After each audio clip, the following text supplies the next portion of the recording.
The story begins with an orphan boy named Rudo who lives in the slums and has the hobby of stealing trash from rich people's dumpsters. This world is divided into the white-walled city, where the rich and wealthy live, while filthy trash like Rudo lives in the black slums outside. In this world, there is a legend that every object has a soul, and it shows its true potential if you care for it enough, which makes it precious. But the rich throw away anything that's even a little used, and all of it ends up at a massive trash collecting site, which ultimately gets thrown into the great pit along with the people who have committed crimes. One day, on the rich side, a woman tells her daughter to toss out her stuffed toy after it gets a little damaged. She says fixing it will only make it look ugly, and they can always buy a new one. Hearing this, the little girl wipes her face and throws it away without a second thought as she starts talking about wanting a kitty cat for her next one. After that, her mom packs up all the trash and drops it into an underground vent, where it ends up in a garbage truck. The truck reaches the collection site, and Rudo jumps off on his way into one of the side rooms to look for anything usable. There, he accidentally makes too much noise for the guard to notice. The guard quickly breaks in and points his gun at the boy, asking if he is the infamous trash raider,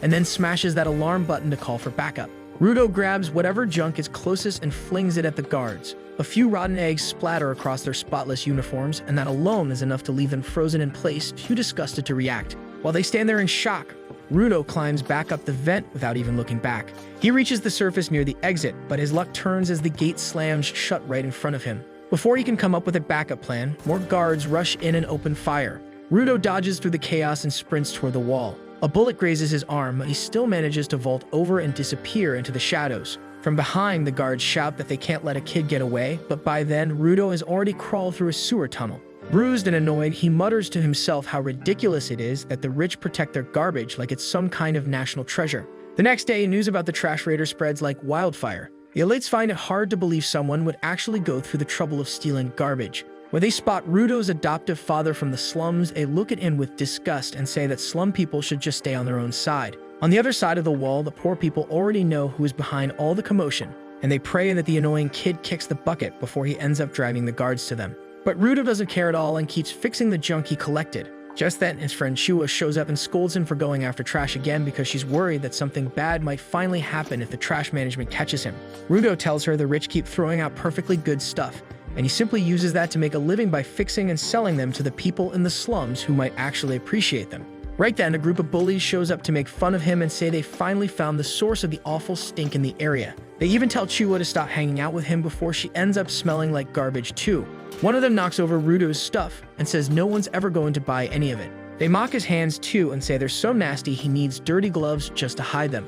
Rudo stays quiet through all the bullying, but the second they call him the son of a crazy murderer, something inside him snaps. The bullies start bragging about how the slums were built to trap criminals like him and how they're trying to fix that by earning back some respect. But they say Rudo's father ruined everything they've worked for with his serial killer reputation. Rudo gives them a nasty look that makes them flinch, so they throw in one last insult about how he'll probably turn out just like his dad, then run off in a panic. After they're gone, Chua walks up and tries to calm him down. She says she still believes in him. Then her eyes land on the same stuffed toy from earlier, and she smiles, amazed at how good it looks now. Rudo says it's not for sale, but just as he's about to give it to her, Chua's mom shows up and yanks her away. She scolds her for hanging around with that weirdo again. Feeling crushed, Rudo goes home to see his foster father, Recto, who starts teasing him by copying the way he acted in jokes about how Rudo was trying to flirt by giving the toy to that cute girl. Rudo turns red from embarrassment because he didn't even realize he was being watched. The old man brings up Rudo's trash diving and says they're not so poor that he needs to go that far. He asks him to leave that kind of work to him until he's older, and reminds him how dangerous it was last night. Rector thinks Rudo might feel like he owes him something for taking him in, but Rudo says that's not it. He just wants to do his part as family. The conversation shifts to Chua, and Recto tells him to be a little more honest with her. Then he notices the cut on Rudo's arm and starts patching it up. While doing that, he asks Rudo to take off his gloves too. Once he does, his pitch black arms are exposed. Rudo blames them on his real father, the one who was sentenced to death and thrown into the pit. He says he's had to deal with everything alone, getting judged for how he looks, and that his hands hurt all the time. But ever since the day Recto gave him those gloves, things have felt a bit easier. After wrapping up the first aid, the old man gently pushes him again to tell Chua how he really feels before someone else wins her over. Meanwhile, outside the house, a mysterious figure spends the night quietly watching them. The next day, after getting a quick lesson in how to smile from Recto, Rudo builds up his courage and heads off to find Chua. On the way, he catches sight of a man being thrown into the pit while people nearby shout cruel names at him. It makes him wonder what actually happens to the ones who get tossed down there. Just then, Chua greets him with a cheerful good morning. He quickly hides the stuffed toy behind his back, and she quietly mentions how sad it is that everyone's forced to watch the executions, even if they don't want to. She tells him she doesn't want to see him end up like that someday and says if he keeps risking his life, that awful future might actually happen. Rudo shrugs and says Recto always nags him about the same thing, but Chua just smiles and tells him that it probably means the old man cares about him as much as she does. The words slip out before she can catch them, and once they do, the two go quiet. Rudo's face turns red, but he holds out the stuffed toy and nervously says he hopes she'll like it even if it came from the dumpsters. Chua looks at it with sparkling eyes and says she'll treasure it forever. Blushing like crazy, Rudo spins around and races back, eager to show Recto and tell him everything. But as he turns a corner and rushes through the front door, he skids to a stop. A masked man is standing inside the house and Recto is on the floor, a sword plunged deep into his chest. Rudo rushes toward the masked man, desperate to save Recto, but the attacker easily knocks him aside and slams him into the wall. Rudo tries to get back on his feet, barely holding on, and watches as the man calmly picks up a book and walks away. Recto tries to speak. When Rudo promises to help him survive, the old man uses his final breath to shout at him, telling him to run away and change this garbage world. Just as Recto goes still, the guards arrive. They take one look at Rudo, covered in blood, and assume the worst. Recto, the only person who ever treated him like family, is gone. Rudo tries to speak up to tell them what really happened, but one of the guards punches him in the face and knocks him out before he can say a word. Later, the slums are filled with whispers. A crowd gathers around the house. Some curse his name, calling him a monster. Even Chua is shaken and confused and wonders if he could really be guilty. Rudo is brought to the execution site. Tied up high above the ground, he listens in silence as a priest gives a slow, formal speech. The man says that a murderer has no place in their land and must be thrown into the pit. Below, the people begin chanting, treating him like nothing more than trash. Rudo can barely process what is happening. He scans the crowd, hoping someone might stand up for him. When he sees Chua, he gathers what strength he has left and cries out to her, begging her to believe him. He swears that Recto was murdered and begs her to find the real killer. But instead, Chua calls him a murderer, just like his father, and throws away his stuffed toy before running off. After that, the crowd starts chanting and calling him the scum of society. Seeing this, Rudo breaks down and starts laughing like a madman, thinking these people are the real scum with no minds of their own. Just as the head priest gives the order to throw him away, Rudo spots the real killer standing in the crowd. But by then, it's already too late. The guards drag him toward the pit, and as he falls, he quietly swears to make every single one of these people pay and drag them all to hell. During the fall, he suddenly feels something strange, and then everything goes dark. Later, when he finally wakes up, Rudo finds himself lying in a pile of garbage that smells worse than anything he's ever known. As he turns around, he sees a massive trash monster made from all the junk people threw down. Seeing that, he starts panicking and thinks that this must be what hell looks like. At that moment, Rudo remembers how, ever since he was a kid, he always found it strange that the rich kept talking about crime and filth, but never stopped to wonder what happens to the trash once it's thrown into the pit. That thought makes his blood boil. He gets angry thinking about all the fools who call him a monster, even though they have never seen the real monsters themselves. Back in the pit, the giant trash beast chasing him suddenly stops and lets out a loud roar. That sound echoes through the area and draws more monsters toward him. Soon, they start to surround him from all sides. As they close in, he wonders what these things even are, because trash should not be crawling around like wild animals. He barely manages to jump out of the way and keeps running, but ends up tripping and landing face first right beside a rotten skull. His whole body hurts, and the situation feels hopeless. Fueled by frustration, he curses the people who threw him down here. Just then, the pile beneath him gives out and he falls again. When he hits the bottom, his body is covered in scrapes and bruises, and the air is so filthy that every breath feels like it is cutting up his lungs. He tries to cover his nose and looks around for even a small place to rest, but it finally hits him that there is no safe place here, and the only thing still alive in this world is the garbage itself. Rudo coughs up so much blood that even the trash monster seems to hesitate, slowly creeping closer to put him out of his misery. In that moment, Rudo thinks this is the end he deserves. But just as he's about to pass out, he sees Recto's final moments flashing in his mind. That memory jolts something awake inside him. Suddenly, he sees glowing objects scattered all around. Without thinking, he reaches for the closest one, which turns out to be a crowbar. As he grips the handle tight, he looks up toward the sphere where he once lived and starts making a revenge list in his head. Every person who ever treated him like garbage makes the list, but at the very top is the man who murdered Recto and walked away without a care in the world. With a burst of strength, he swings the crowbar and smashes it into the trash monster. He swears to himself that he's going to stay alive, no matter what it takes, just so he can beat the guts out of that criminal. Not far from him, a man sitting on a throne made of garbage watches the scene unfold. He leans forward, impressed to see a newcomer charging and while covered in blood from head to toe. Rudo shouts that the monster stinks worse than Recto's farts and lands a solid hit, but the beast strikes back hard. It slams him into a nearby tower and nearly crushes him under the rubble. Before the dust can settle, Rudo grabs a bigger metal rod and throws it like a boomerang straight at the monster's face. Just then, one of the monsters jumps out from below and lands a hit, leaving Rudo in such bad shape that he can't stop coughing up blood. As the creatures move in to finish the job, something inside him surges again. Right before they pounce, he locks onto them and fights back. He cuts off their arms and grabs a steel plate and slices one of them clean in half. The monster explodes behind him as he walks out the other side. With the danger gone, Rudo falls to his knees, completely drained and once again feeling hopeless. But his bad luck isn't over yet. A bigger, nastier monster spawns behind him and lets out a roar that summons even more backup. Rudo takes off across the hills of trash, but the monster slams the ground and sends out a shockwave that launches him through the air like a rag doll.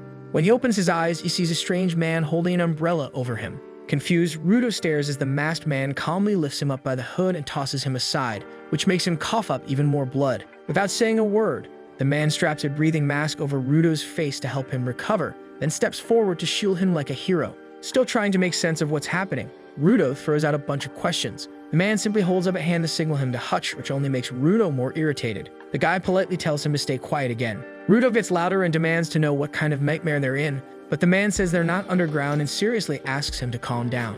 Not able to hear the masked guy's voice, Rudo shouts that he doesn't understand a word. That finally pushes the man over the edge and he yells back, calling Rudo a brain-dead monkey who needs to stop screaming. He gets mad because now every monster nearby is heading their way thanks to Rudo's loud mouth. Then he explains that these creatures are called trash beasts, and unless they're taken out with a special weapon, they'll just respawn. As the monsters draw closer, the masked man keeps talking like it's no big deal. Then, right before the creatures strike, his umbrella begins to glow and sharp blades pop out from the top.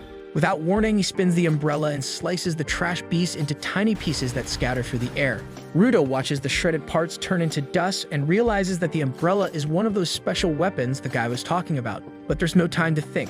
More monsters show up and the masked man charges in without hesitation. The first monster explodes the second he touches it, and after that, he jumps from one to another at a speed so fast that Rudo can't even keep track. Watching him land smoothly and float down with the umbrella like a parachute, Rudo feels a mix of awe and envy as he thinks that this is exactly the kind of power he needs if he's ever going to get revenge for Recto. Just then, one of the trash monsters builds up a dark sludge attack in its mouth and fires it at them. But the masked man blocks it with his umbrella just in time, and the sludge explodes on impact. Without missing a beat, he leaps onto the monster's head and uses a special move called Octa Shredder, which drills through the monster's skull like a jackhammer until it completely breaks apart. After the fight, he walks over to check on Rudo and looks a little surprised that the noisy kid is still alive. When Rudo weakly asks who he is, the man removes his mask and says his name is Engine from the Cleaners. But the moment he catches a whiff of Rudo, who smells like an old man's diaper, he quickly puts the mask back on, and by then Rudo finally passes out. In his dreams, Rudo finds himself remembering a time when he came home covered in mud after getting bullied again.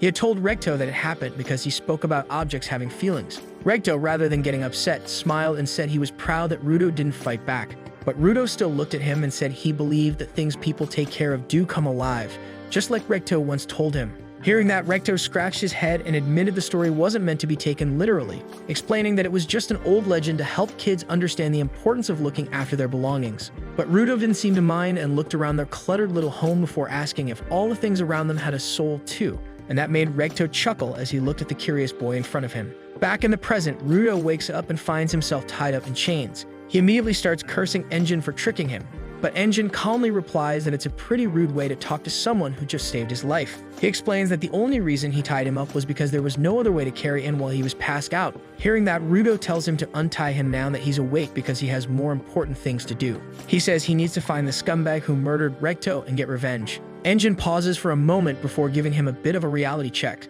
saying that going back isn't possible right now. He explains that the world Rudo came from is called the Sphere, and it floats far up in the sky, constantly moving, which makes reaching it impossible for now. Rudo catches on to what he said and points out that the word now means it might still be possible someday. He gets fired up and starts yelling at Engine to tell him everything about the Sphere, the monsters, and the strange power he used. He says he's not going to stay quiet until he gets all the answers he needs to make Recto's killer pay. Tired of hearing him yell non-stop, Engine finally loses patience and tosses his mask aside, telling Rudo it's time for him to learn what the pit is really like. Without explaining anything, he grabs Rudo and drags him like a dog across the wasteland until they reach a deserted area. There he throws him out into the open and tells him to enjoy the stay. Rudo starts yelling that he hasn't even been told what the lesson is supposed to be, but he quickly goes quiet when he notices a group of masked people staring straight at him. One of them, a guy in a red shirt, starts going wild the moment he sees a kid. He drools a little and wonders out loud if this is his lucky day. Taking a good look at Rudo's clothes, he guesses the kid might be from the sphere, although the others are skeptical. Red Shirt asks where he came from, and when Rudo says he fell from above, the whole group throws off their masks and rushes over to him, practically bursting with excitement. At first, they think he's lying because a real spherate shouldn't understand their language, but Red Shirt leans in and touches Rudo's face just to be sure, which creeps him out badly. Then, out of nowhere, Red Shirt apologizes and offers to unchain him because he feels bad for what Rudo must have gone through. For a moment, Rudo starts to believe he might have actually found some decent people, unlike Engine. That changes real fast when Rudo finds himself scammed and tied up in the back of a truck. The masked gang watches him struggle with big smiles because spherats like him are worth millions, and they can't afford to let him go. Then Red Shirt makes a creepy face and explains why people are willing to pay so much. It all hates spherats for dumping endless trash that poisons the air and makes life harder down here. Just breathing hurts, and monsters that don't die destroy homes and crush families. So when someone from the sphere shows up, the only thing people want is to make him suffer for as long as possible. After saying that, Red Shirt gets excited to torture Rudo, but for now, he needs to keep him alive. So he stuffs rotten food into his mouth just to see him suffer, thinking it must be pure agony for a spoiled kid from above. But to his horror, Rudo skins the flesh off his fingers with his teeth, eats the disgusting food like it's nothing, and glares back. Tired of being mocked and given dumb nicknames, Rudo gets so angry that his gloves activate. He breaks the chains and says he's done taking trash from anyone. Watching from a distance, Engine confirms what he suspected. Rudo is a giver, one of the rare humans who can bring objects to life. The gang panics and tries to tie him up again, thinking the chains must be his weapon. But Rudo shuts them up when transforms a nearby tire, shocking everyone around him since givers aren't supposed to have more than one object. After he takes out the rest of the thugs, Rudo moves in to finish off Red Shirt for good, but Engine steps in and stops him just in time. That moment snaps Rudo back to his senses, and he suddenly remembers Recto's words about taking care of his gloves. Engine realizes he pushed the kid too far and apologizes, saying he only wanted to see if Rudo truly had the power. Now that he knows the truth, he promises to tell Rudo everything if he agrees to fight alongside the cleaners. Later, in a dry and broken wasteland, a guy sitting on a rooftop sighs when he gets a message from Engine. But Engine promises he's found a real natural talent who is lost in no man's land. While a bald doctor patches up Rudo, Engine tells the man that he's never seen powers like this before and says he'll introduce the recruits soon. Rudo quickly cuts in and says he never agreed to join anything, but before he can keep talking, the bald woman shuts him up. She scolds him for being a lucky brat who would have been dead if he had breathed that toxic air any longer. Since he also got kidnapped, she says he should be on his knees thanking the nice blonde guy. Then she kicks them both out, and her yelling is so loud that Rudo slams the door in her face. He tells Engine he's thankful for covering the bill, but right now, all he wants is information. He says he doesn't have time to get caught up in any gang. Engine calmly reminds him that he's a spherate and he's already seen what happens when people like him get caught. Then with a straight face, Engine says this isn't the kind of place where people just hand out information for free. He takes Rudo into a neon city that looks like something out of a cyberpunk dream and buys him a Big Mac. As Rudo wolfs it down like he hasn't eaten in days, he can't believe it. He thought the pit was just full of trash, but here's a real city with real food. Engine asks his name and says it's pretty manly. Then he gives Rudo a quick rundown of life on the ground. He explains that it's not just piles of trash they're dealing with here. There are piles of dark feelings too, and the people here call that energy anema. Engine explains that anema is a kind of energy, and when it builds up too much, it can cause serious problems like turning into trash beasts. These monsters usually live in the dumps and attack people on sight, but every now and then they sneak into cities too. Hearing that, Rudo asks why people don't just stay locked up in cities where it's safer. Engine says that ground folks care too much about their freedom to hide away in one place forever. Then he tells Rudo that normal weapons don't work on trash beasts because their cores are made of anema. That's where Rudo's glove powers come in. As Rudo looks down at Recto's gloves, Engine explains that when someone takes care of an object for a long time, it absorbs their emotions and memories. That builds up anima inside it, and the object becomes something called a vital instrument. Just like how a chef has a favorite knife or how some people treat their old gear like treasure, these tools can turn into powerful weapons. Vital instruments are strong enough to destroy the core of a trash beast, but they're not easy to use. Most people can't even activate them. That's when Rudo realizes he's one of the rare few who can, and Engine says people like them are called givers. Seeing how serious this is, Rudo thinks back to what Recto always told him and finally understands it wasn't just a silly story. Engine puts it simply and says that the cleaners fight to keep the trash beasts out of the city, and right now they're short on givers, and that's why he wants Rudo to join the team. Rudo asks if Engine will really teach him how to climb back up if he agrees to join the team. Engine shrugs and finally admits he actually has no clue if going back is even possible. That makes Rudo angry, but Engine quickly adds that maybe his big boss knows something about it. Then Engine notices the worn-out gloves on Rudo's hands and gets curious. He asks who gave them to him, and Rudo quietly replies that they came from his father. Engine nods and says the rich never seem to get it. If something really matters, you should take care of it. He looks at the gloves with respect and says they definitely have a spirit in them. Hearing that, Rudo starts thinking about the past, but as Engine turns to leave, Rudo stops him and says he should have mentioned it earlier, but he really does owe him his life. Engine accepts the thanks and tosses him a sack of money, telling him to spend it wisely. Surprised by the amount, Rudo asks if he's really okay handing it over. Engine casually says it's just the money he made from selling Rudo's clothes, and that's also how he paid for the treatment and the food. That really ticks Rudo off, but before he can blow up, Engine runs away and shouts that Rudo is seriously slow if it took him this long to figure it out. He tells him to wait there while he goes to get his trainer. As he leaves, Rudo swears to leave this dumb team the moment he learns how to climb back up. Just then, a cat decides it's the perfect time to steal the money and runs off with the sack in its mouth. Rudo makes a run for it and follows the cat into an alley, where he notices a stick sticking out of the wall and picks it up without thinking much of it. As the cat slips for a second while trying to jump off a trash bin, Rudo quickly uses the stick to pin it down and manages to snatch his money back. Just then, a stranger shows up and tells Rudo to return what belongs to him.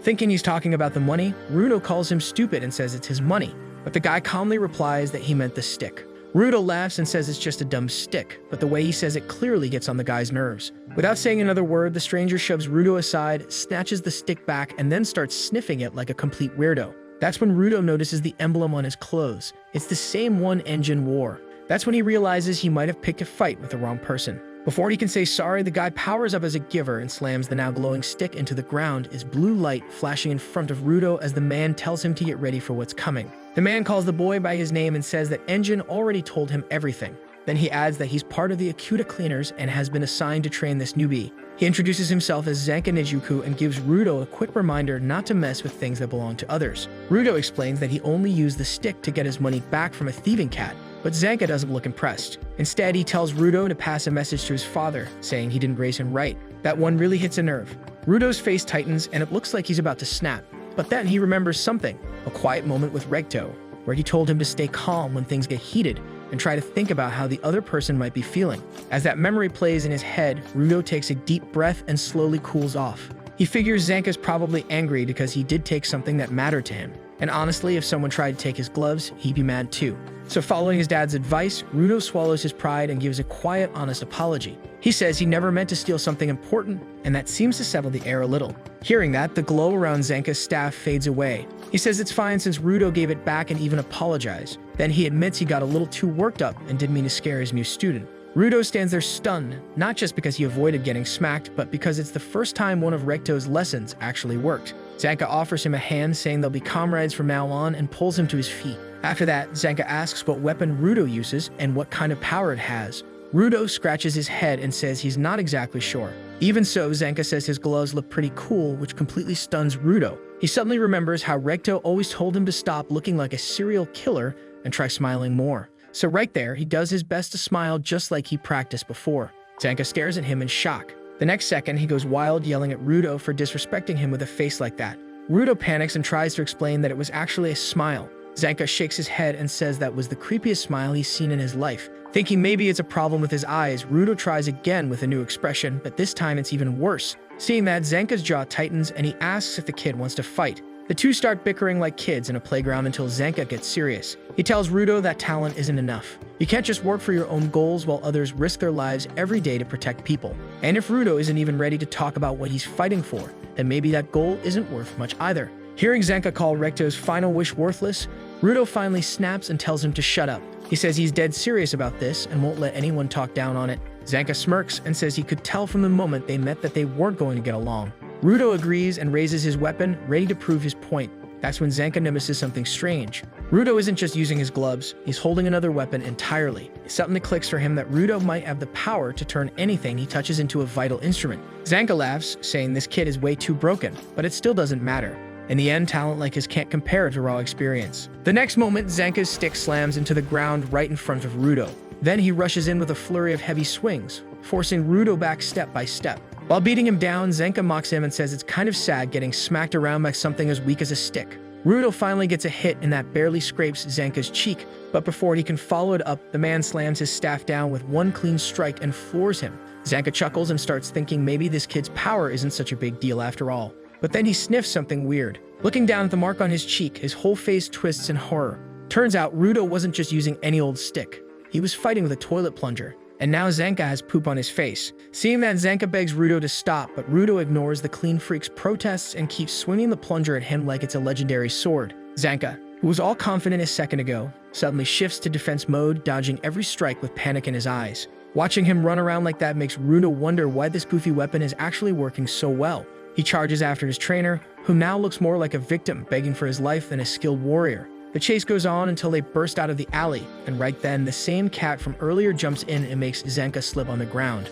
Rudo swings again, and this time the plunger splashes straight onto Zenka's clothes, leaving him soaked in filth and completely defeated. After some time, Engine pulls up and casually asks if he's late, and if the two have already become best friends. As they fill them in during the ride, Engine laughs so hard he nearly crashes the truck and jokes that Rudo sealed the deal with full-on poop barrage. Zenka sits in silence, covering his face in shame, while Rudo stays hunched over in an awkward pose, slowly realizing how silly the whole fight turned out and how cocky he had gotten. Trying to lighten the mood, Engine turns to Rudo and says that Zenka is actually a solid guy and will be his teacher from now on. Hearing that, Zenka's mood shifts slightly as he perks up a bit, clearly pleased with the praise. Just then, a red-haired girl named Rio pops up in the back seat like she's been there all along. She says she got curious and wanted to see what the fuss was about, and starts playing with Rudo's hair like they've known each other for years, while Rudo sits there confused, thinking maybe life down in the pit isn't all bad after all. As Engine keeps driving, he tells them that their next stop is Cleaner's HQ.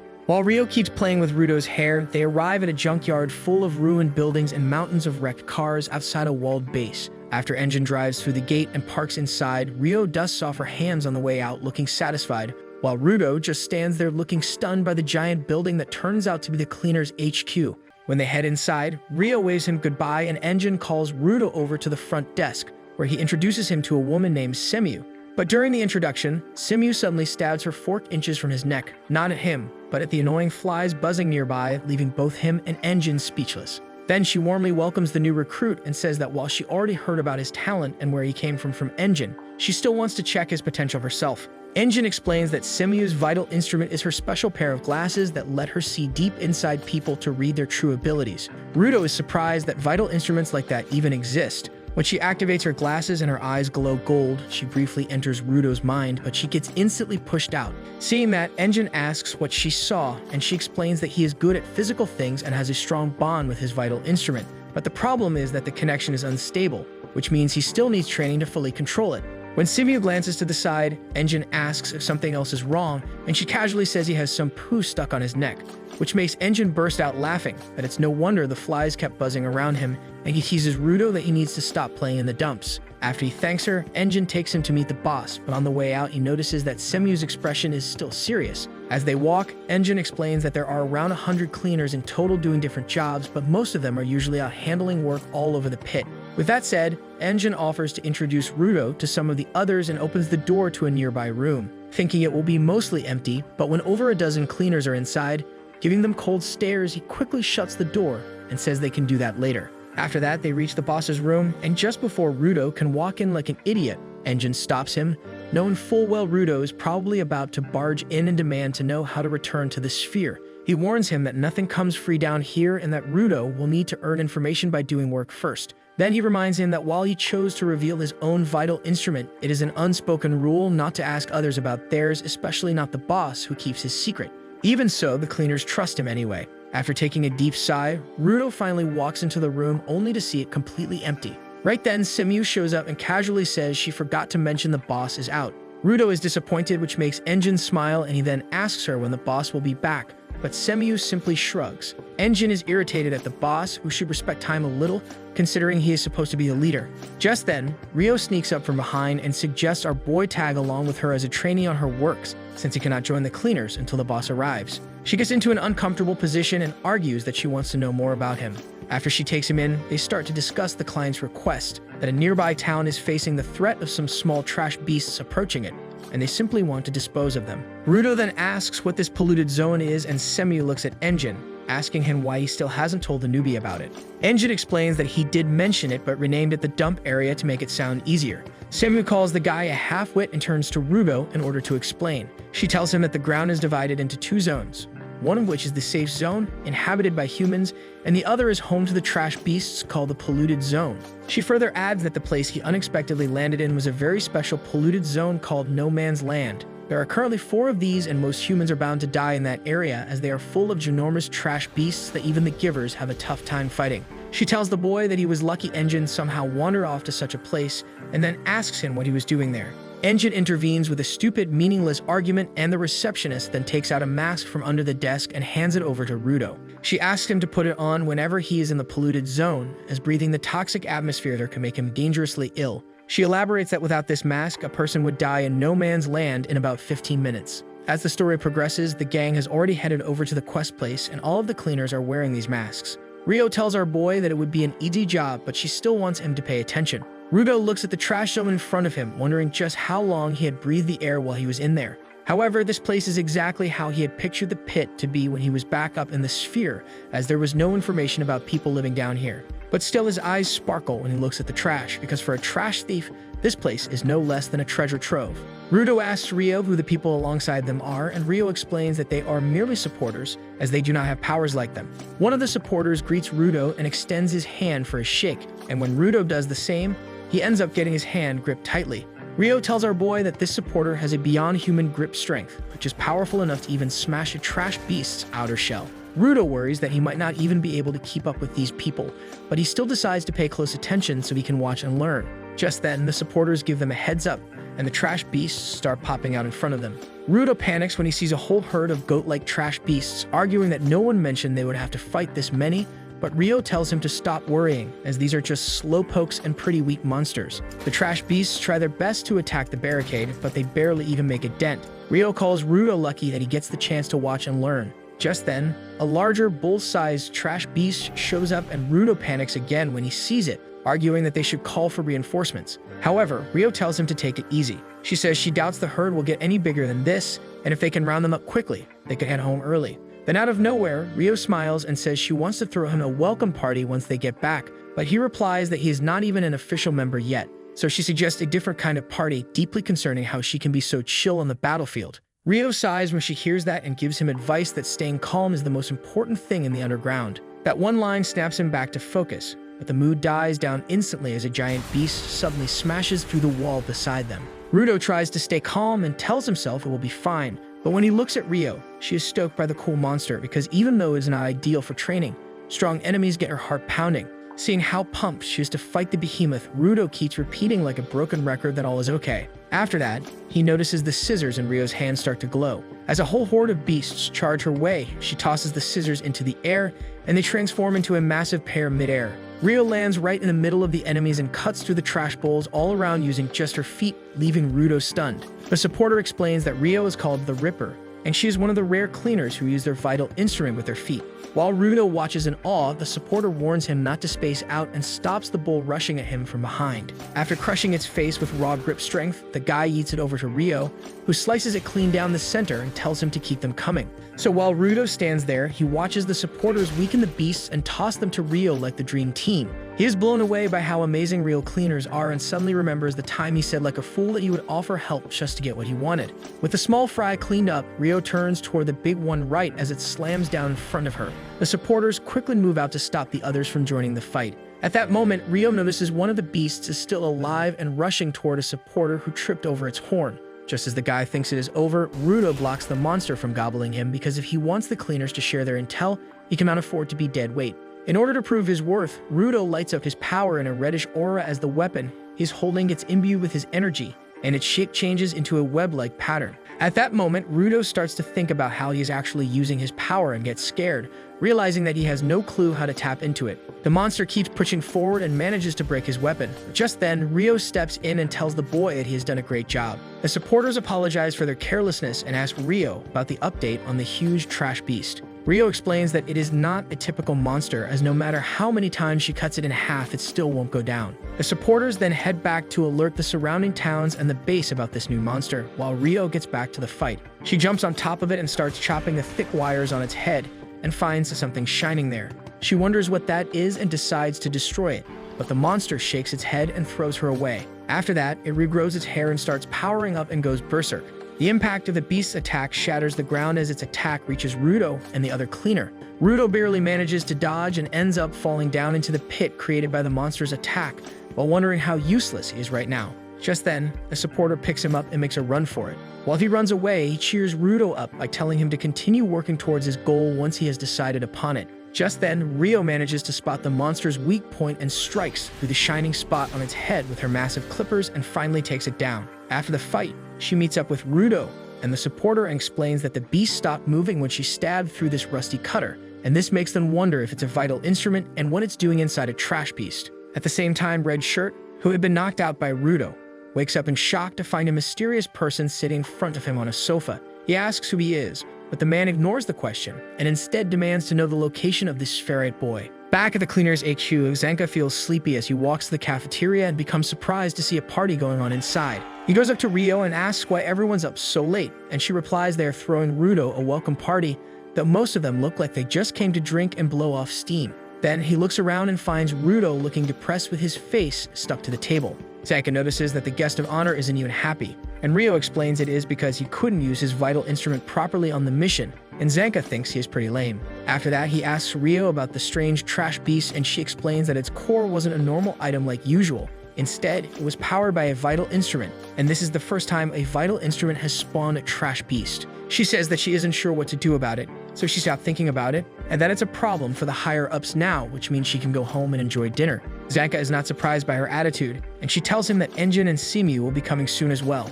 At the same time, Rudo silently stares at his gloves when a supporter named Grizz joins him at the table to thank him for his help.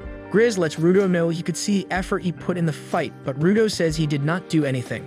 When Grizz tells him he saved Follow's life, Rudo does not recognize the name, and Grizz explains that Follow was the young supporter with goggles who nearly got crushed if Rudo had not stopped the trash beast. Still, Rudo is frustrated that Rio had to bail him out because he could not use his power, and he was just like this on the surface, always losing control and having Recto bail him out. The reason he is mad at himself is that he always needs saving and never lives up to what is expected from him, but Grizz thanks him again, which stuns him. The man says that most cleaners think supporters are so weak that they are practically dead weight, dragging them down, and now most of the new recruits think that way as well, but Rudo is different. Grizz smiles as he says that Follow joined because he wanted to fight the monsters, but because he is powerless, he is working hard while caring for his object, hoping he will become a giver and get back at the givers who make fun of him for being a weakling. After that, he advises Rudo to forget about expectations and remember what his goal was from the start. Hearing that, Rudo wonders what it should be, and Grizz tells him to remember his regret when he was thrown in the pit, and his goal will naturally come to him. Finally, Grizz tells him to be confident and pats him on the head,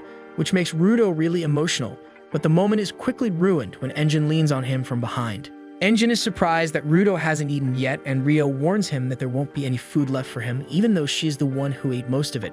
With that said, Grizz invites Rudo to eat with him and the others, and Rudo is stunned when he sees everyone smiling at him warmly, so he happily goes along. After that, music starts playing and a strange guy begins spray painting on the wall. Engine tells Rudo to watch the name Gob closely because he's a man who does what he wants with confidence. As Gob paints, the crowd yells at him to stop because the paint stinks, but he keeps going. Engine asks him not to draw trash this time, but Gob grins and says he can't make promises. With a bright glint in his eye, Gob continues and Rudo is amazed by his dedication. Meanwhile, in the dark room, Red Shirt is injured from head to toe and begs the man to spare him since he has told him everything he knows. The evil man grants his wish by putting a blade in his mouth and swiftly pulling it out while repeating the description of Rudo that Red Shirt gave him. Later, when Semu gets back to the reception, she receives a call from a client and then calls in Zanka and Rudo, along with the supporters, to brief them about the request. Zanka complains to the receptionist about sending Rudo along since he has yet to officially join the cleaners. Semi replies that she has specifically called in Rudo because the request is quite related to him.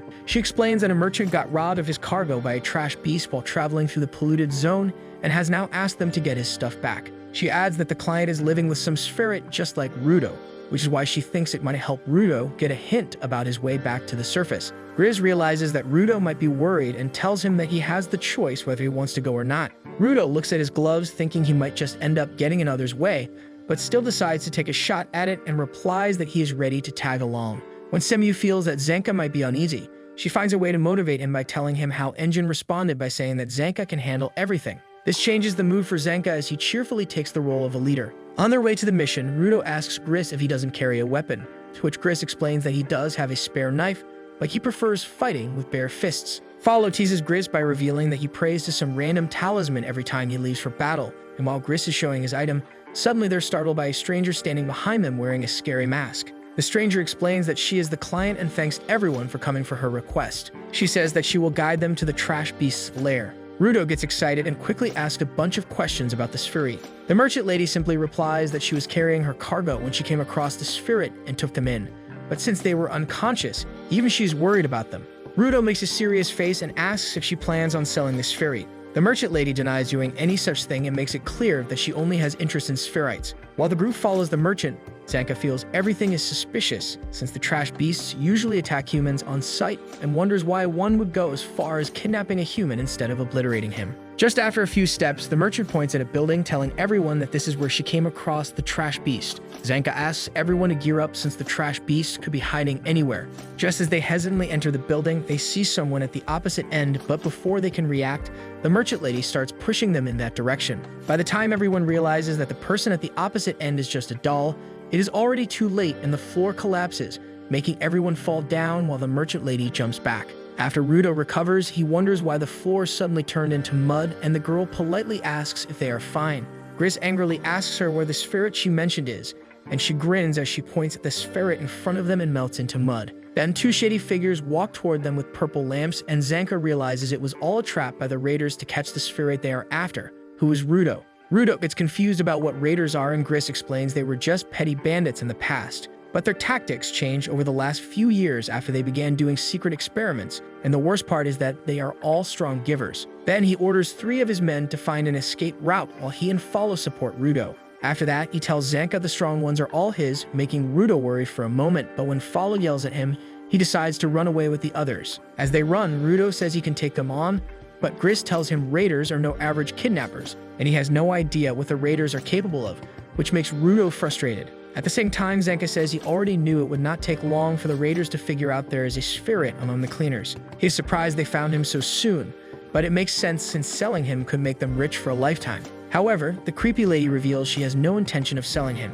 Instead, the raiders want information about the sphere, and the best way to get that is to ask a Spherit, especially to know how he survived crossing the barrier alive. As Zanka takes off his mask, he says he couldn't care less about the sphere and confirms there aren't any trash beasts around. The lady confirms it as she summons her mud dolls, and after seeing her power, Zanka quickly figures out that the ground turning into mud was her ability. Zanka quickly activates his vital instrument as he argues that dealing with her squishy mud marionettes won't be hard for him. The Lady Raider hides her other companion inside her mud monsters, and Zanka gets attacked from behind by him. Her companion mocks Zanka for forgetting him because of his overconfidence, and just then, the lady disguises the other raider back in her marionettes and plays a hide-and-seek game where Zanka has to figure out which one is actually him. Zanka moves his weapon in all directions, hoping to catch the other raider, but each time he ends up beaten up and finally gets pushed to the back. He gets very angry and makes a futile attempt to close in on the lady, but gets trapped in her mud. She explains how she has turned many parts of the ground into mud so that you won't be able to move much and will get stuck. The lady makes it clear that Zanka is the only one here who actually stands a chance against her, and once she deals with him, there will be no one in her way to kidnap the Spherite. Zanka shuts off the lady as he loudly states that her stupid tactics are irritating him a lot. It seems he has figured out her strategy and explains how she simply uses her shovel to control the mud, while her companion uses a vital instrument to deal damage. He adds that her companion is wearing snowshoes, which let him walk on the unstable ground, and now that he has figured out their tactics, he feels excited to take them down. The lady takes it as in mockery and warns Zanka that things are going to get tougher for him, but he stays confident and replies that he knows his vital instrument much better since he smells it and trains with it daily. The lady gets irritated by his long speech and sends her mud monsters to attack, but Zanka quickly picks up his rod and strikes it on the ground. He uses the sonic vibrations to locate the raiders and then dashes directly toward them, taking them both out in just a moment. As the lady goes down, all her pet monsters turn back into mud, and just when Zanka gets a bit cocky, he senses a strong presence behind him, which happens to be the evil man who was torturing the red shirt before. Meanwhile, Rudo and the supporters have made it to the exit door. Gris opens it and finds a staircase there that instructs the rest of the supporters to go up and call for backup while he stays behind to check on Zanka. Just then, they see someone hurrying toward them and assume it must be Zanka, thinking he has already dealt with the raiders. However, it turns out to be the boss of the enemy. The raider gives Rudo a careful look, confirming if he is their target. He leaps onto the exit door and smashes the wall, blocking the way out as he recognizes Rudo as the spirit giver. Gris Rubian warns him that Rudo is now part of the cleaners and that messing with him will make him the enemy of all of them. The bad guy ignores the warning and says he was late only because of his poor sense of direction. He claims that he never meant to give them this much time and then begins walking toward them. While Gris tries to ask him about Zanka's whereabouts, the raider brushes him off again and tells Rudo that there is somebody who wants to chat with him. The raider takes off Rudo's mask with force, telling him that there are no trash beasts here, and when Rudo asks about Zanka, the bad guy says that he went easy on him and only knocked him out, though the poison might be giving him a bad time.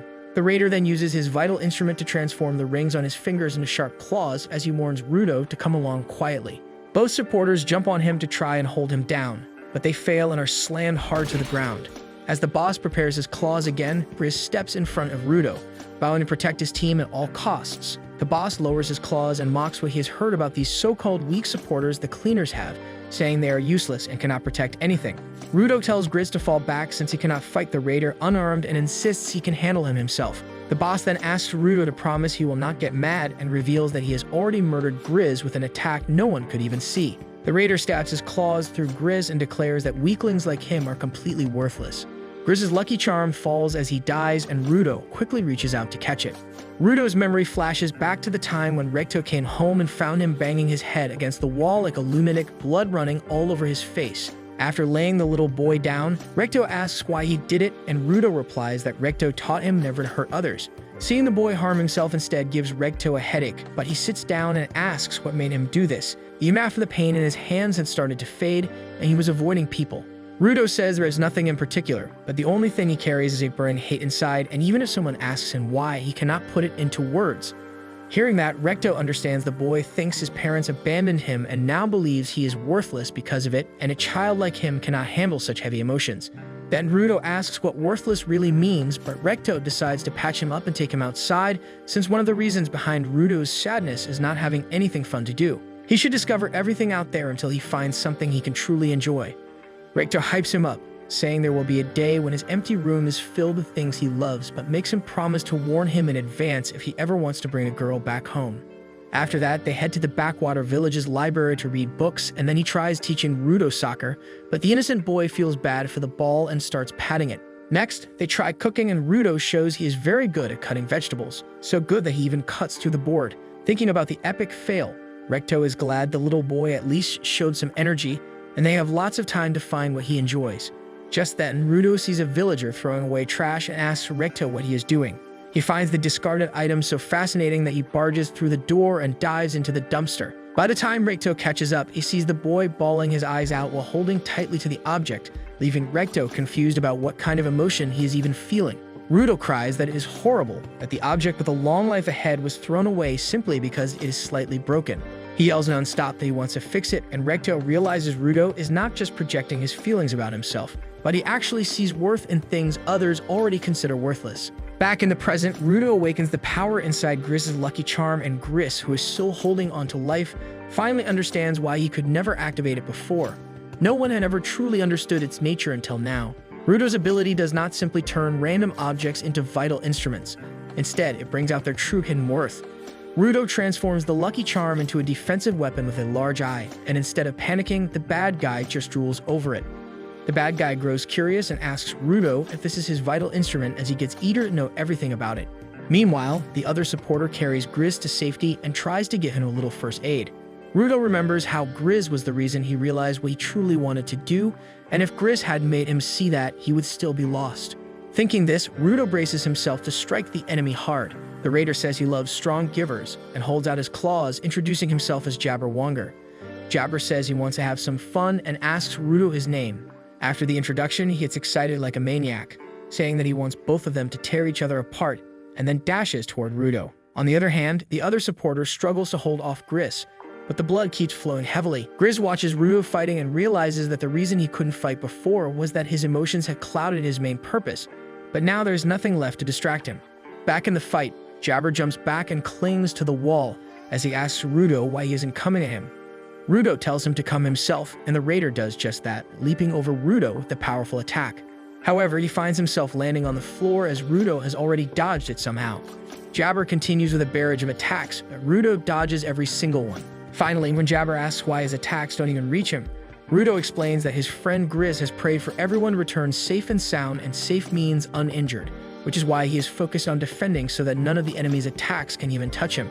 Jabber says that Rudo's vital instrument seems to only increase his ability to dodge, and he tells Rudo how useless it would be if he couldn't even attack him. Rudo points out that Jabber has been missing the fact all along. It turns out that Rudo hasn't taken a single step, yet he is still dodging every attack, and the one moving all this time was Jabber himself, which means Rudo can predict every single move he makes.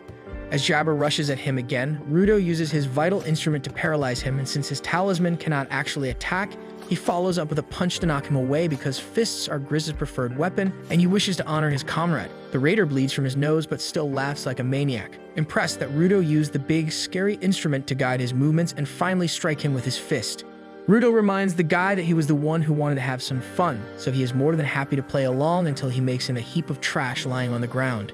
Hearing him throw mad disrespect really ticks Jabber off, and he jokes that Rudo is pretty cold-hearted for not feeling guilty about being a guy with no mercy. Right as Rudo tells him he is the only exception, Jabber appears behind him, ready to swing, but Rudo paralyzes him again and lands another brutal punch in his gut that sends Jabber and his creepy grin flying. The boss quickly recovers, though leaping around so fast that dust clouds form all around him, which makes it impossible for Rudo's eyes to follow, and Jabber's surprise attacks him by smashing pillars apart and hurling slabs at him from all directions. He finally forces Rudo to shield his eyes and charges in for the hit, but the Lucky Charm's eye freezes him once again, allowing Rudo to nearly bash his skull in, though Jabber manages to slip away at the last second. Laughing like a maniac, he charges back in, jumping around even faster than before, but the all-seeing eye freezes him the moment he gets close, and Rudo blasts the lunatic away once again. After that, the madman bounces around so fast that he looks like a blur, but Rudo continues blocking his attacks and pounding the stuffing out of him. While Jabber cackles in his madness, Rudo shuts him up with one last two-punch combo that knocks him out cold for a moment, causing him to stumble backward until he falls against the wall. Seeing him pant like a dog, Rudo tells him to just give up already, but Jabber only smiles because it has been a long while since he got beaten this badly, and he thinks Rudo probably enjoyed it too. Rudo is creeped out by his ugly expression, but suddenly the crazy guy gets serious and explains his theory that Rudo's vital instrument probably works by sensing the killing intent of an enemy and then moving them out of harm's way. However, he noticed when he was hurling the slabs of stone that things without bloodlust do not trigger the instrument at all. Then, with a twisted grin, he begins explaining the power of his own vital instrument Mankira, saying the right claw carries a poison strong enough to paralyze the target till it can barely breathe, before suddenly piercing it deep into his chest. Rudo stares in confusion as the madman laughs in pure enjoyment over the pain, and that is when Jabber explains that if he blacks out from the poison and his unconscious body fights on, there will be no killing intent to detect. As he expresses how excited he is to see what happens, his consciousness slowly fades away, and Rudo silently stares in horror as his body twitches. His eyes slowly roll back and the wall behind him shatters. After Jabber knocks himself out with his own poison, he suddenly lets out a loud scream with blank, lifeless eyes and charges at the boy with terrifying force. Rudo panics, realizing his opponent seems to be back at full power, and then notices that they're dangerously close to the supporters. If the madman gets near them, someone might get hurt, so Rudo starts running in the opposite direction to pull him away. Jabber chases after him, still screaming, and Rudo barely manages to knock him back, but the lunatic immediately gets up without missing a beat and screams again. That's when Rudo figures out that the madman wasn't lying when he said that he was going to use his own poison on himself, which means Rudo's weapon is now useless, since the talisman only reacts to hostility and Jabber's unconsciousness erases it. Rudo wonders just how much experience and willpower this crazy man has, then pauses and thinks if he's actually just a straight-up masochist. Rudo remembers how some bullies once called him a masochist while beating him up, and after they left, he went straight to his old man to ask what the word even meant, and now with Jabber getting back on his feet despite being knocked out, Rudo starts wondering if maybe he really is one of those masochists as Jabber charges at him again, forcing him to barely hold his ground and defend, while the madman completely overpowers him and is just about to drive the sharp blades on his face into him when a rod suddenly comes spinning and slams Jabber to the ground, pinning him down, and Rudo instantly recognizes the weapon as Zenka's before the man himself appears, insisting that he is not going to be brought down this easily, and tells Rudo to get ready for a tag. Rudo jumps back beside Zenka and points out that he looks like he is barely holding on, but Zenka brushes it off, saying he's fine and tells him to quit looking down on him. He then adds that it might be about time Rudo starts using the powers of his vital instrument since things are looking rough. Rudo argues that the real problem is that his ability will not work on the madman in his unconscious state, and right now, he is just barely dodging the attacks. When Zenka asks his vital instrument only works on hostility, our boy is caught off guard and questions how he even knew that. Zenka explains that he has been watching and analyzing the fight from the start, reminding him that he is his tutor after all. With that said, Zenka starts thinking to himself that while Rudo cannot attack, he, on the other hand, has been immobilized. That gives Zenka an idea, and the man asks Rudo to let him hit him. Hearing that, the boy wonders if he enjoys beating someone up like Jabber, but Zenka explains it is only an experiment. The boy asks what exactly his problem is, so Zenka explains that he wants to see if his vital instrument will activate if he strikes and moves him to the place he wants to be. If that happens, then he can use his long stick to outplay the madman. Rudo points out that he will get hit for no reason if it doesn't work, and Zenka replies that it's just too bad. Just then, Jabber breaks free from the stick and charges straight at them, destroying a thick pillar with a single swipe of his claws. While they step out of the way, Zenka orders Rudo to make sure the claws do not scratch him, because even the slightest touch will leave him wriggling on the ground. The broken weapon ticks Zenka off and Rudo mocks him. Hearing that, Zenka makes it clear Rudo was asking for it and leaps at the boy to beat him up, but the all-seeing eye freezes him midair and throws him right at Jabber, allowing him to smack the guy into the next wall. The cleaner duo stares in shock at how that even worked, but Rudo is angry that Zenka genuinely tried to hurt him. His teacher plays it off as a necessary experiment, and then he realizes they are going to make a great team and looks forward to going all out and having some real fun. As Jabber rises and charges at full speed, Zenka prepares to bash Rudo's head like a watermelon.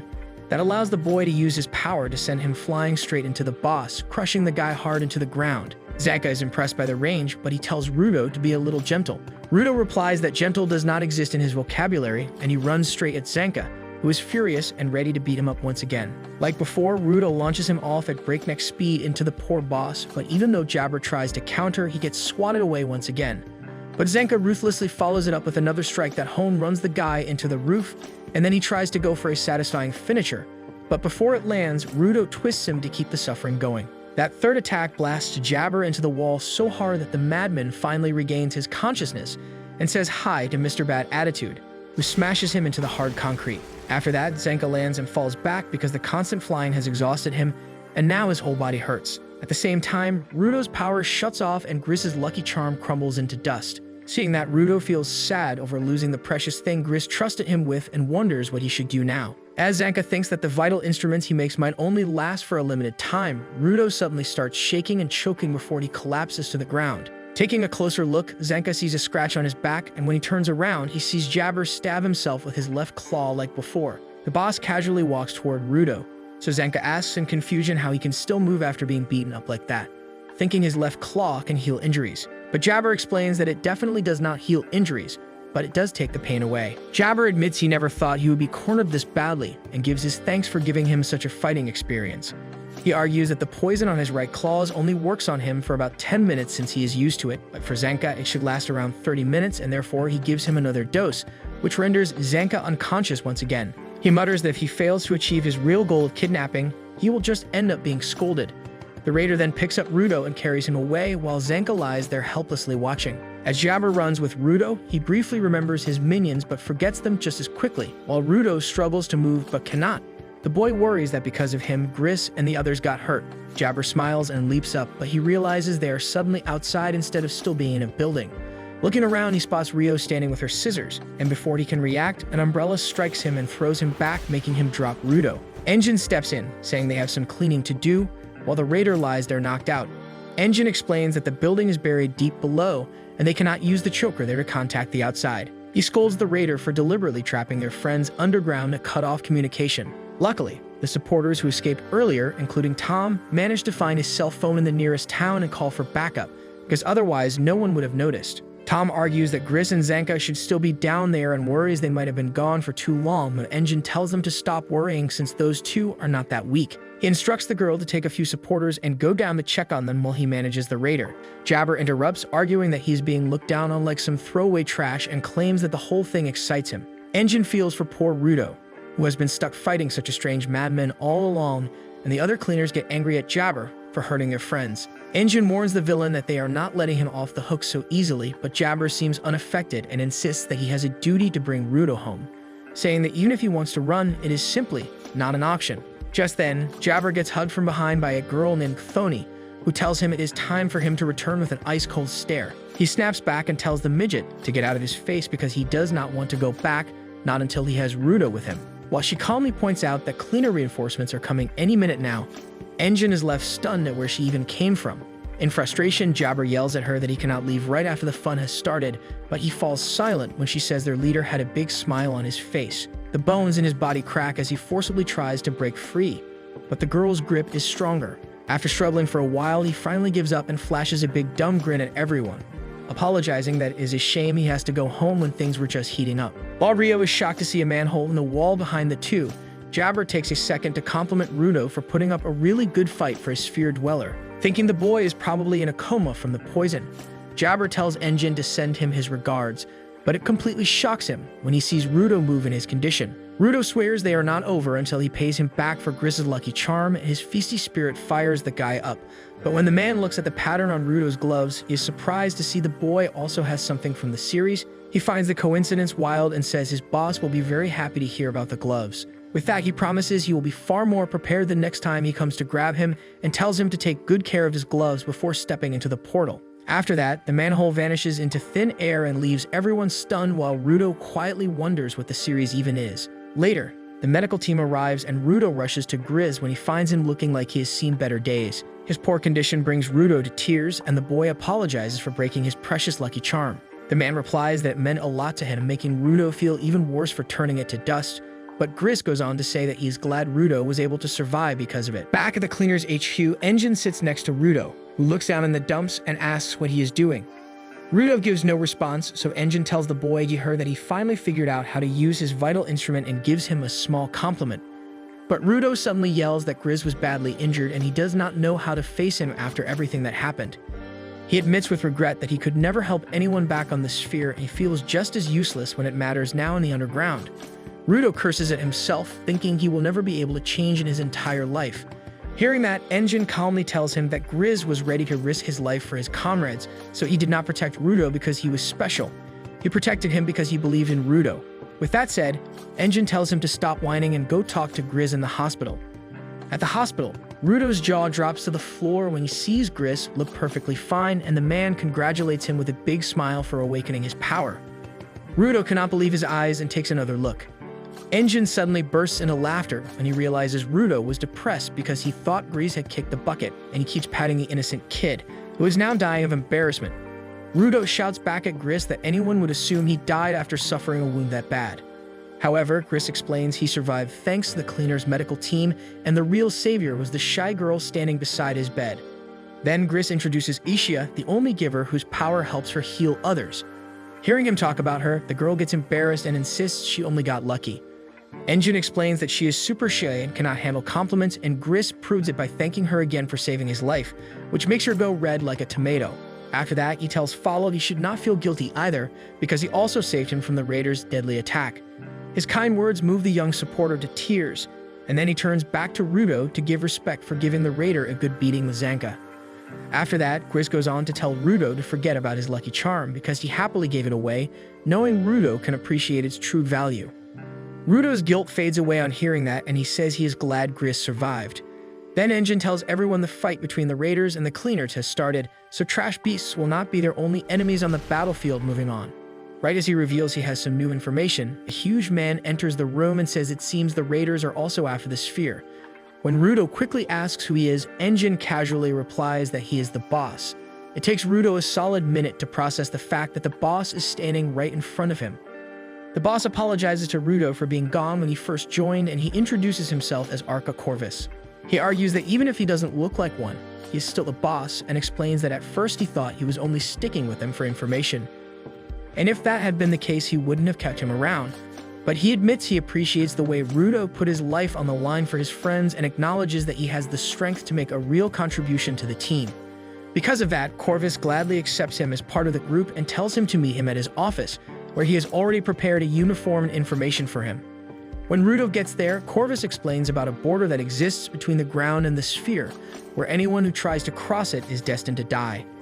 As Rudo takes on his new suit, the boss tells him a story about a woman who lived in the Forbidden Zone, which is the area closest to the border. Once she saved a lost traveler who asked her what she was doing there, and she replied that she spent her days watching the spheroids fall from above. Over the years, she claimed to have seen some people who were able to go back and forth across the border without dying. Hearing this, Rudo realizes he has to find those people to learn how they managed such a feat and to finally understand why he didn't die when he fell. When Corvus asks him if he plans to stay or go, Rudo grinds his teeth and answers with certainty that he is going back. The door suddenly bursts open and Engine walks in and gets excited to see Rudo wearing the uniform. Later, Rudo tries to sneak toward the Forbidden Zone as he is determined to find the woman and gather information, but Follow tries to drag him back, begging him to stop. Rudo, however, refuses to wait since all he wants is to find the way back as quickly as possible. Engine steps in and tells him to calm down, saying that if he really wants to go there, then at least he should be prepared first. He asks Rudo if he plans on heading there without gathering any information or testing his powers, questioning if he has some sort of death wish. Engine tries to make him realize that he has to understand his weaknesses and limits, and when Rudo asks if he will be going with him, Engine answers yes and warns that going alone would only be suicide. As Rudo thinks about how Engine once went there by himself, Engine himself explains that apart from hunting, cleaners also need to collect intel on trash beasts as well as raiders. Rudo complains about how terrible people like the raiders could ever become givers, but Engine tells him plainly that not everyone is kind or caring. He explains that there are good-looking men who throw their things away carelessly and rough-looking ones who take care of what they have. He makes clear that being a giver has nothing to do with being good or bad. Rudo lowers his head gloomily, wondering if he did something wrong, yet still he cannot forgive the people who sent him here. Engine then tells him to rest for the day. Back in his room, Rudo is bored out of his mind and wishes he could do something fun, like diving into dumpsters, when Rio suddenly pops in and excitedly offers to give him a tour of the HQ. She shows him the gym, the cafeteria, even the men's toilet for some reason, and then explains that while the place looks run down, the people here give it life. But Rudo argues that life on the sphere was much more lively, and tells her he spent every day going out with Recto, finding treasure in trash, and getting cursed at by the police. Hearing that, Rio says there are plenty of people here who would gladly curse at him too, and then changes the topic to food, asking if he has ever tasted sweets. Rudo is shocked when he hears her say sweets because that was something only rich people could eat, but Rio brags that they have the good stuff down here as well. After that, Rudo's eyes nearly pop out when he sees shiny candy the cleaners buy from people called vianders, and he tells Engine he has never tried them in his whole life. Engine replies that while things are different above in the underground, there is more demand for candy than drugs, so it would be smart not to get addicted. While Rio drools over a whole plate of sweet goodness, Engine explains that the vianders recruit top-tier cooks, so their candy is even better than on the sphere. Next, Rio tempts Rudo to give it a taste, and he slowly raises a piece to his mouth, trembling with excitement. At that moment, Rudo's soul nearly ascends to heaven and starts devouring candy like the Cookie Monster, because it is so good his hands move on their own. Seeing that, Engine warns him to slow down or he will put on weight, but the thing that finally stops him is an ice-cold stare coming from a kid sucking on a pacifier. The look in his eyes makes Rudo wonder if he is after his sweets too, so he forces himself to hand over a lollipop to his fellow sweet enjoyer. But the kid slaps it out of his hand and rudely orders Rudo to give him another, which really gets on his nerves. Later, Zenka overhears Engine and Rio talking about Rudo's candy addiction, but he decides to ignore it until he sees a ball of fat squeeze out of the doorway in front of him. He yells that there is an intruder, only to realize it is a Rudo with diabetes. The next day at the training hall, Rudo struggles during the test to confirm if he can use his power at will and wonders why he cannot do it, even after getting used to it. Zanka brings him a bunch of trash and tells him to pick whatever he wants to try again. Rudo picks up a triangular piece of metal and pours his power into it, and this time it actually works as the item grows a little bigger. Engine admits that Zanka might have been right and gives him credit as a tutor. Zanka then suggests that Rudo should try weaponizing multiple things at once, and to their surprise, it works. First with a teapot, then with a doll, but just as Rudo pulls out the third one, his nose starts bleeding and he collapses to the floor. Engine points out that the same thing happened before when his nose bled, which means the gloves might be too good in quality for his body to handle. He explains that the longer someone takes care of things, the better they become and the greater power they can hold. He adds that besides power, the reflected ability also depends on the user's thoughts and experience. Zanka assumes that Rudo must have been looking after those gloves since childhood, which explains their quality, though he still wonders if they could really be taking such a toll on his body. That thought makes him uneasy as he starts thinking about some serious item stuff. Rudo argues back that if this is true, then why do the things he weaponizes always end up perishing? Yet when the ones he just created remain intact, he suggests there might be a time limit on them. Rio then speaks up and says it could be because those things had no regrets. She smiles and tells him that his ability seems to draw out the maximum value from things that were thrown away. Since Rudo uses them again, those things fulfill their purpose, and Zanka couldn't agree more as he points out how the talisman crumbles once Rudo feels relief after the fight. Engine says that Rudo hasn't broken Grizz's talisman or any weapon he crafts, but instead, Rudo makes use of what is left and pushes their value to the max. Looking at his gloves, Rudo realizes his power was never about destroying things in the first place. Rio then voices what Zanka has in mind, mentioning how the raider claims the gloves are part of a series, which makes them believe there might be more like them. While Rudo questions why, Rio suggests he should give them a name since they have already named theirs, and Engine agrees. Meanwhile, Kthumni and Jabber return to their boss, who starts blabbing his mouth about a Desert Altar, Equipment series, and a Watchman series, which he himself seems to be wearing. Later at the Cleaner's HQ, Rudo is in a lot of pain as he washes his hands and gloves in the bathroom. After drying them, he steps out and his jaw drops when he sees Rio chilling on his bed and talking to herself. He asks why she is in his room and how she even got in, and the girl replies that she lives right above him, so she came down after hearing moaning noises coming from his room. Just then, she catches him off guard by asking if his hands made him moan, and Rudo explains that they hurt less when he wears gloves. She thinks his scars look cool and wonders if they are burns, but Rudo replies that only his parents know what they are.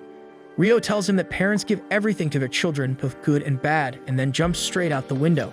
The next day, Engine and Grizz peek into a messy room where a guy is screaming like a rock star as he works on something, and they realize he's going to take a while. Later, Corvus gives Rudo the rundown that he will be working on preparations before his full face mask is finished and he can go on a mission. Hearing this, Rudo asks in confusion what a full face even is, so Engine explains that cleaners are not officially allowed to enter the Forbidden Zone without one and shows him his cool mask. He says the cleaners have an artist whose whole job is to make full face masks and uniforms, but they must follow his pace because he cannot work properly if pushed by a deadline. That is why Corvus explains Rudo needs to prepare, saying it is similar to having them cast a spell on him. Semi follows up that there is no telling what might happen in the Forbidden Zone, like getting blown up if you step wrong, and that is why they have a giver who specializes in casting spells through drawings. At that moment, she remembers he always used to stay at HQ since Corvus gave him permission to freely draw wherever he liked, but he hasn't come back for quite a while. Hearing this, Engine thinks it is a pain to go to him every time, and tells Rudo they are heading for the graffiti city called Canvas Town, then introduces the cleaners who will join them on the ride to search for the lady in the Forbidden Zone. Right then, Rio and Zanka drop in with the gang, with a guy who looks like the Hulk standing tall in the back. Engine explains that Rio and Zanka will be with him in Team Akuta, while Delman and Tamzi will form Team Eager, and the third one will be the supporter team. While supporters usually have 5 members in the team, they are compensating instead by forming a squad that has the largest number of givers going on a mission to the Forbidden Zone. Just then, Delman walks up to Rudo and yells at him that he heard about the hell the boy went through, before saying he hates people who treat his comrades badly and loves those who have a burning passion, so he wants Rudo to join his team right now. But Tamzi tells the big guy to calm down because Engine already said Rudo will join Team Akuta, and assures Rudo that Delman is a nice man even though he doesn't look it. He then admits he also likes passionate people and wants Rudo to join, so Engine tells the guys to show just how passionate they are themselves. Hearing that, Zanka casually puts in earplugs and gets out of there, making Rudo extremely confused. Next, Delman warms up by grinding his teeth and hypes everyone up, yelling they are going on a dangerous journey to Canvas Town, but they will never lose because they are cleaners and cleaners never lose. As everyone on the other teams gets hyped up, Rudo has a mental breakdown hearing Delman's passion blast his eardrums and ends up joining in on the hype train as well. Later, the team heads out in a van and nearly knocks the 2 artists doing graffiti off their ladder as they pass by. Once Canvas Town finally comes into view, Rudo's eyes go wide in amazement.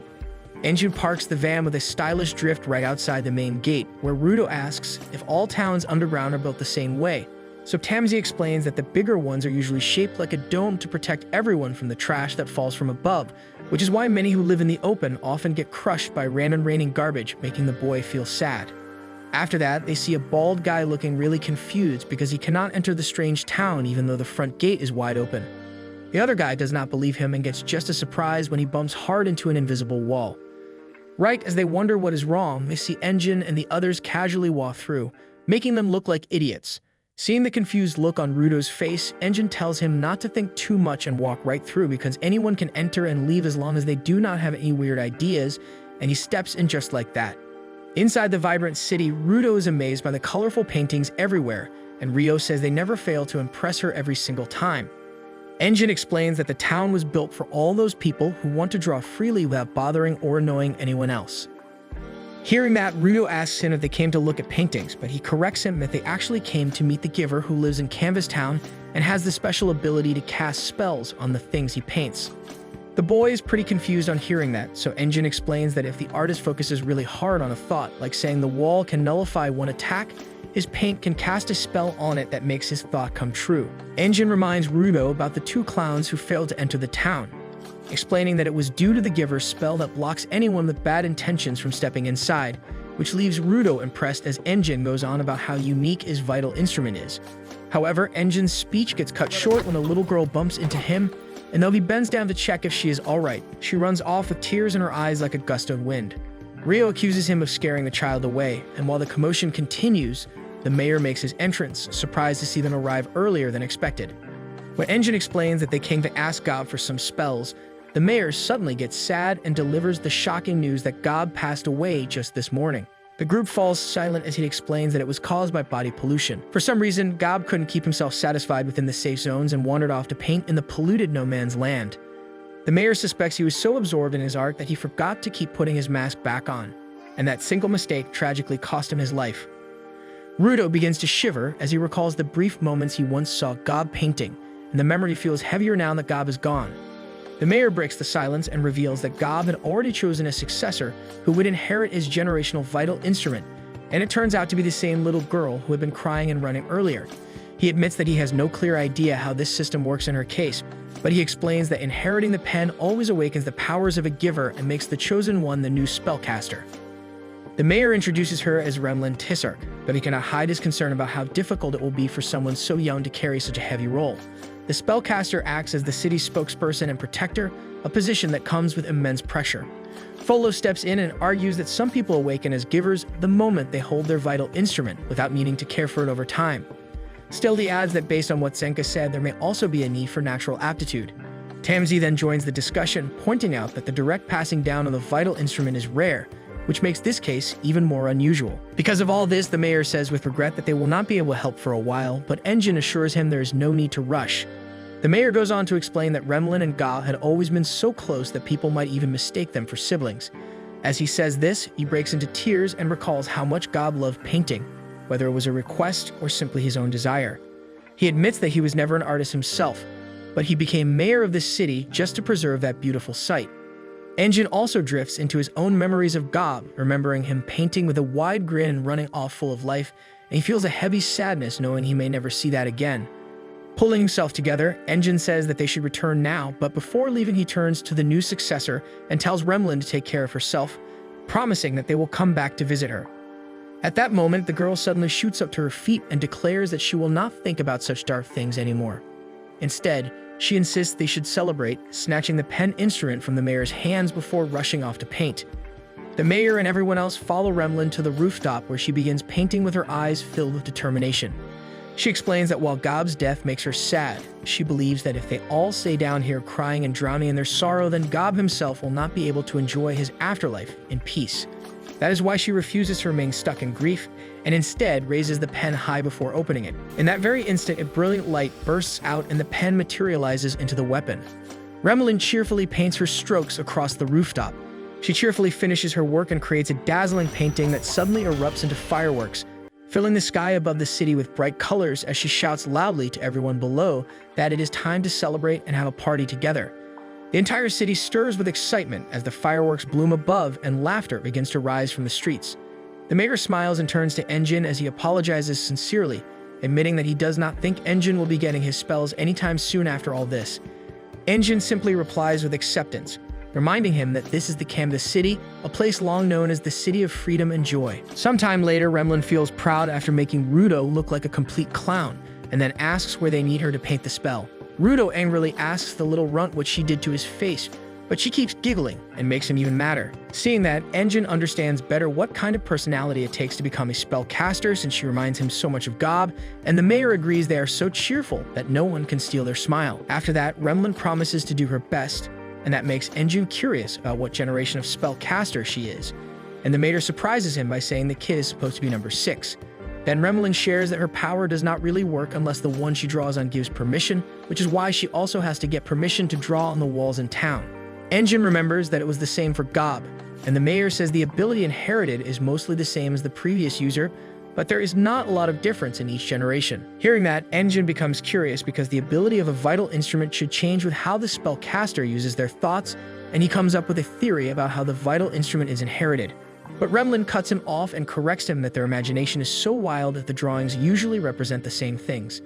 She can use balloons for pressure or flowers for conflict, and says it is a lot of fun to hide the real meaning behind creative drawings. That is why she believes the previous generations always chose the ones with the most creative and fun imagination, and she will do the same. Engine does not understand a word of what she said, but he realizes she meant that matching thoughts of spellcasters lead to matching abilities, but that offends Remlin because she thinks they are free to draw however they want and are completely unique. All of that completely confuses Engine, so the mayor stops him before he gets too deep into the artist iceberg. With that, Rudo takes off his shirt, and Remlin confirms that she just has to do a drawing that will protect him from getting one shot, and excitedly uncaps her brush. The brush suddenly lights on fire and changes its shape into a carving tool, which makes Engine panic. Seeing that, the mayor asks her why her vital instrument did not turn into a paintbrush like usual, and Remlin replies that she likes to use all kinds of tools to do her work. Engine is amazed that the little kid can cast charms and transform the tool into whatever she likes, but in the end she decides not to carve into Rudo's skin and switches to a simple paintbrush. The kid laughs, thinking of all the fun things she could draw on his back, and Rudo realizes they will never get along, while Engine already likes her a lot. Later, Engine apologizes to the mayor and the little spellcaster for making her draw on 9 people in one go and completely exhausting the poor kid.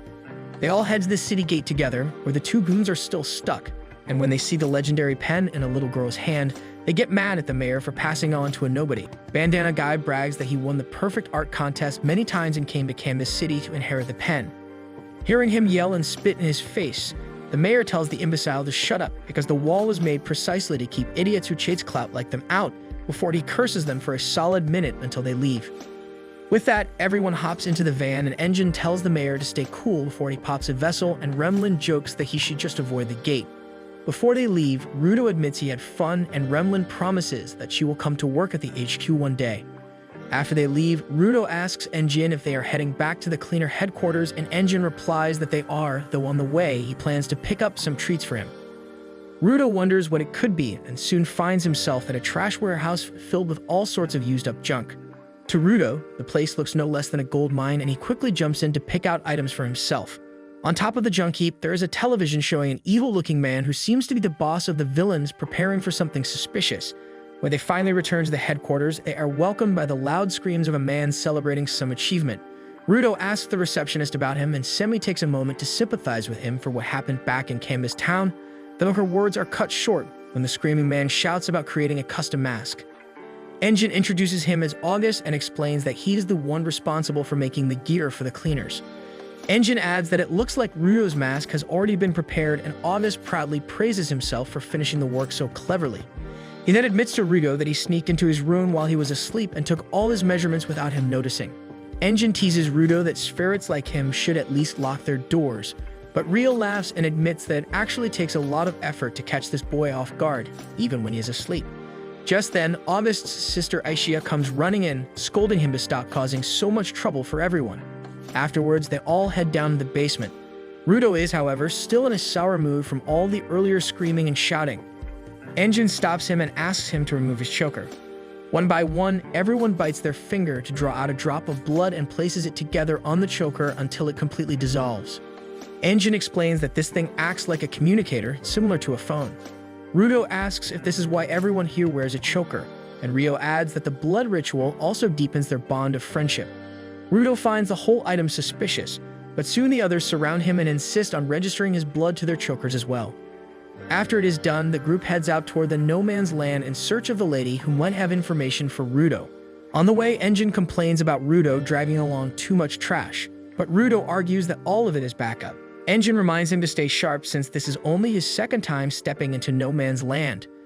Once they gear up and enter the Penta, which is known as one of the no man's zones, Zanka picks up some strange sand that turns out to be fine particles ground from trash instead of actual sand. Engine tells Rudo to get ready, and it appears that Rudo has already given his gloves the name 3R.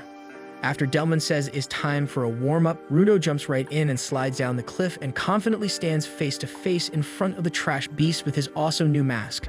Meanwhile, at the Raiders base, Jabber asks his boss if he really thinks their target is in no man's land, and the boss says they will know when they get there. Back with the cleaners, Tom makes a report on the trash beast at lightning speed as a gang of trash beasts throws Rio into the air. She parries the stingers midair and does a stylish backflip before she dives down to blast them all away. Another scorpion surprise attacks her from the dust cloud, but she leaps into the air again and slices off a piece with another powerful dive bomb. The broken piece flies past Zanka and hits the trash beast in front of him, so the scorpion gets triggered and charges at him at full speed. He blocks its non-stop attacks and makes it almost look like he is struggling against it, but he smoothly runs past the scorpion's tail. When it tries to sting him, stuffs his staff into its face and roasts it from the inside. Right after that, more of the trash beasts appear out of nowhere and surround him, so he decides to get serious. But a huge drill suddenly comes crashing down from the sky, and the sheer power of Engine's shockwave completely fries all of the scorpions. Rio joins the two, and Engine thinks they are finished, but it turns out he missed one, so he lets Rudo have it. Rudo dashes at full speed and dodges the scorpion's attack, pulling out an old keyboard. At that moment, the noise attracts the attention of a girl taking shelter nearby, while Rudo spells the worst swear word he knows on the keyboard. That causes the keys to break off and become a barrage of missiles that crash into the trash beast from above. He feels proud as he sees his enemy slowly turn to dust, while Grizz lectures Tom to at least wait till it is safe to start her reports. But she innocently says she cannot remember things that long, and besides, it is their job to protect her. Meanwhile, Rudo rubs the lens of his mask as his vision starts to blur, and just then, the big guy Delman shows up with Tamsi. Delman praises him for working so hard and admits that he regrets not being able to see more of his actions. Rudo cheers up with the thought that he was of some use at least. Suddenly, a girl appears and asks if they are looking for Amo. The group wonders how long she has been standing there since none of them sensed her presence. Rudo suspects she might be the one they are searching for, but the others argue that it cannot be as easy. Engine, however, points out that she does not look hostile and suggests they might as well ask her for directions. Rio bluntly asks if she is the one who has been watching over people traveling between the sphere and the ground, and the girl casually agrees that she is the real deal. Engine remarks that maybe they got lucky this time and decides to talk with her. The girl then starts coughing, complaining that the air here is not good for breathing, and asks if they can continue the conversation at Emma's house, where masks are not needed. The cleaners find it strange that she did not bring a mask herself, but she brushes it off, saying it is just a short walk. Rio offers to scout ahead alone to see if the situation is safe, but Engine insists they all go together so that if she tries anything suspicious, he can deal with her. As the scene shifts, they arrive at Emma's house, and Engine is already down for the count as he falls flat on the floor while the girl sits there completely unscathed. But that's where this video ends. Remember to like and subscribe to the channel. Thanks for watching, and I'll see you next time.